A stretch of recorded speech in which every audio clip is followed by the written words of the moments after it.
Hello, this is Mr. Mike for the Mechanicsburg Learning Center. Welcome to another Mr. Mike's Dino-A-Day.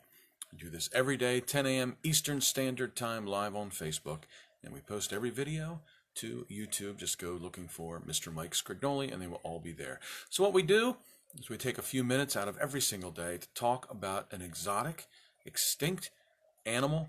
Could be a dinosaur, could be a pterosaur, could be an ancient mammal, to something that we find unique, whether it's the animal itself, how the animal was discovered, maybe the interesting person that made the discovery, maybe the interesting person that ended up giving it a name. Today we're talking about an animal with a short name, easy to pronounce, so the parents and grandparents are going to be okay with this. It starts with an S, S-P-I-N, which is spin, or spine, if you're talking about Spinosaurus. And then the second part of the name is ops, so the full name of the animal is Spinops. Spinops. Now that, of course, is the genus name of the dinosaur. Its secondary name, or its species name, is Sternbergorum. Sternbergorum. Now, if you've been watching these episodes of Mr. Mike's Dino-A-Day, you may recognize the name Sternberg. The Sternberg family were just an accomplished group of folks that had a special knack for finding dinosaur bones. Charles H. Sternberg, the father, taught his sons how to do it, and his sons would accompany him on fossil hunting excursions, and they were very successful. This is around the same time that another famous paleontologist, Barnum Brown, was doing some searching for dinosaur bones, and there was this friendly competition going on between the discoverers, the actual guys that excavated the bones, with each other, and then another competition between the people that ended up trying to name the dinosaur or be the first to name an extinct genus of dinosaurs. So today's story that we're going to tell you in a few minutes concentrates more on the discovery of the animal, more so than even the animal itself. Now, the animal's important because it was unique. It looked like Triceratops. It was related to Triceratops, but it had some marked differences. Let me show you this, and then you guys can call out the name when you know it. Most of you are familiar with this one. Take a close look at this particular species. Look closely at what we call up here, the frill. Okay, can you see that well? Good. A frill just totally covered in spikes with a nice, beautiful spike on its nose. This is, do you know it? Styracosaurus.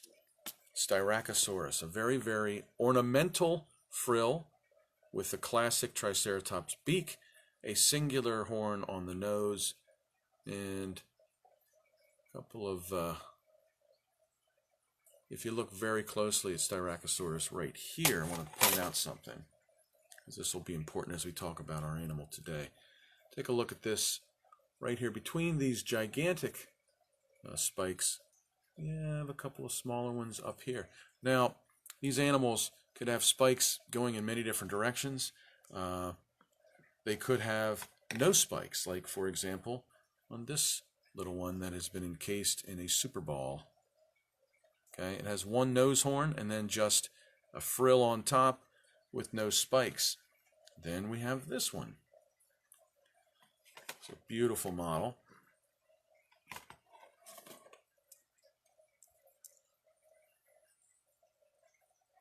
Okay, so we have a horn on the nose, two above its eyes, a beautiful tall frill with then some very cool looking, two triplets of spikes pointing upwards, and then look again very closely right here. You have two smaller ones that actually face forward. So all these make each what we call a ceratopsian, related to Triceratops. Each arrangement of spikes and horns and different sized frills and different way the horns were facing make each ceratopsian a bit unique. So Spinops was very unique. It had at least 2 long backward-facing spikes, and I'll use this turkey baster to demonstrate. So if you have one on your nose, okay, great. If you have 2 above your eye, great. But then you may have some pointing backwards, and Spinops had at least 2 long backward-facing ones, and then 2 smaller curvy ones that came out of the top of the frill and curved down. So this thing, had horns everywhere. But very meticulous in where they were placed, which makes it a different species than Triceratops, Styracosaurus, Centrosaurus, Bagaceratops, Protoceratops. There's many different kinds of ceratopsians out there. You could spend your career just studying ceratopsians. So what we know about the animal was it was 10 to 20 feet long. It was herbivorous, ate plants, definitely quadrupedal, and once in a while, like this guy, which is Pentaceratops, because if you look closely at the cheeks, 1, 2, 3, 4, 5. 1, 2, 3, 4, 5 spikes on its face. Pentaceratops. So perhaps it could rear up on its hind legs, okay, like this. But it didn't spend a lot of time like that. That was probably as a means of defense to kind of ward off some hungry predator, some carnivorous dinosaur that came over and said, "Do you want to have lunch with me?" And Spinops said, "No, thank you," because he was on the menu. So it had the single horn on the nose, discovered in Alberta, Canada, which we just talked about. Alberta is a place where a particular strata, a particular layer of rock is exposed, and it's easier for us to get to, and it is the right age that would tell us that dinosaurs would be in there because they existed at the time that this layer of rock was being laid down. So we go back to 1916. Charles H. Sternberg and his son Levi are chipping away in Alberta, Canada, and they make a discovery, a very interesting discovery, and they know that it's some sort of ceratopsian, and they look at it, and he was a pretty seasoned excavator, this Charles H. was, and he looked at it and said, "I think this is unique," and he sent it off to London to their Natural History Museum. Well, they took a look. Now, they had to pack it up. They had to put a plaster jacket on it. They, at their own expense, they put it on a ship and sent it to London, where they took a look at it and said, "Boring." They actually referred to it as rubbish, which Sternberg was like, "What, are you kidding me? I mean, you don't want to take a second look at it?" Nonetheless, what the museum at the time was looking to do was to try to find very well what they call articulated dinosaurs. Well articulated means that many of the bones are already there and in the same position as they were when the animal was alive. This is exciting to museums because it would be exciting for the public to go see such things. But even though these few bones that Sternberg sent to London were pretty unique, there weren't a lot of them, and it didn't make the folks in London very excited. So Sternberg persisted. He and his son and maybe some other members of his family continued to chip away, and they ended up excavating Corythosaurus. However, Corythosaurus had already been discovered and named by a gentleman named Barnum Brown. So the friendly competition continued, but nonetheless, it was a very well-preserved skeleton. They found a couple of them. They packed them up in the plaster. They went to the expense of putting them, and making them safeguarded, and they put them on a ship. The ship heads to England, and something happened. This was during World War I. And what happened was, well, a German enemy vessel saw the ship, took the ship, took all of the crew prisoners, and then proceeded to blow up the ship. So these wonderfully preserved hadrosaurs, the Corythosaurus, some of them even had skin still left on them, ended up smashed in bits and pieces, exploded, and now their pieces reside at the bottom of the ocean. So Sternberg found out about this, and he was like, "I can't believe this," because he's gone to the expense of A, being out in the field, digging up the dinosaurs, going to the expense of sending them to the museum in return for payment. Well, the museum wasn't happy with the first shipment, and they certainly weren't happy with the second shipment that's sitting at the bottom of the ocean. Even though it was insured, it took a long time, and the Sternbergs eventually got paid for it all, but it was just a disheartening situation. And some of the specimens, these Corythosaurus, they could have been incredible, and they could have been very interesting for science, but they were a casualty of war. So, now we have some time pass. It now is around 2011. We're talking nearly 100 years since they were first discovered by Sternberg and his family. And a gentleman, Dr. Andy Farkey, from a museum in, I believe this was Alberta. I have to check on that and maybe get back to you. He takes a look.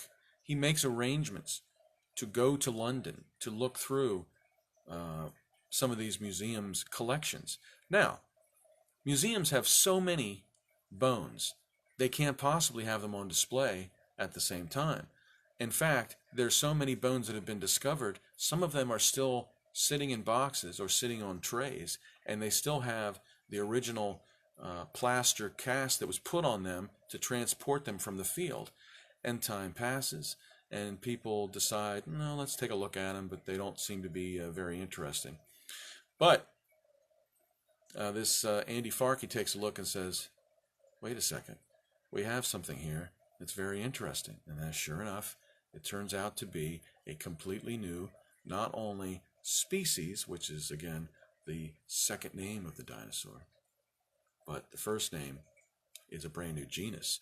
So it's a brand new genus of dinosaur that had never been seen before, and the folks in London sat on this for almost 100 years before Andy Farkey goes in and says, guys, you realize what you have here? No, we don't. Well, obviously they didn't. So here is the story. More about the discovery of the dinosaur necessarily than the dinosaur itself. We are on episode 74 of Mr. Mike's Dino-A-Day, brought to you by the Mechanicsburg Learning Center. Thank you so much for watching this live. Thank you for sharing the videos, and thank you for going on YouTube and watching them and subscribing.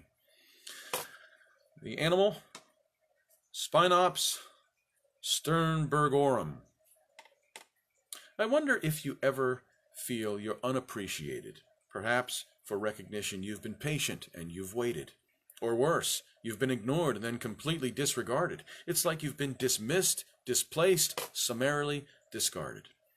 A dinosaur has traveled down the road that I'm describing. It didn't have the aid of the advice that I'm prescribing. In 1916, Charles H. Sternberg and his son Levi went digging way up north with a financing English ally. They sought to find some specimens of dinosaurs so striking their clients back in London they would find them to their liking. So when the Sternbergs found what they both thought had great potential, museum staff responded saying, they're inconsequential.